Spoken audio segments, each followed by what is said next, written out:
Gukoresha honyora ukarabe ni uburyo bubereye bufasha mu gukaraba neza iminwe n'amazi meza n'isabune. Honyora ukarabe yubakwa mu buhinga bworoshe cane, uwo ari we wese yoshobora kuyiyubakira. Hakenerwa akabido keza, uduti 3 n'umugozi. Ubwo buryo rero butuma umuryango wose woroherwa mu gukaraba neza, cane cane abana. Iyo ufise abashitsi mu muryango, bufasha kuronka aho bakarabira. Buno buryo bufasha kandi umuntu iyo avuye muri utu na turiya, gukaraba imbere yo kwinjira mu nzu, na cane cane abana bavuye kw'ishure. Kugira dusasagaze umugenzo mwiza wo gukaraba iminwe n'amazi meza n'isabune, umuryango wose uhamagariwe kubaka no gukoresha neza honyora ukarabe.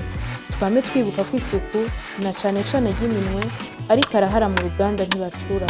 Ubwo n'ubutumwa muhawe n'ikigo CIEP gifadikanije n'ishirahamwe mpuzamakungu ryitaho ineza y'ibibondo UNICEF.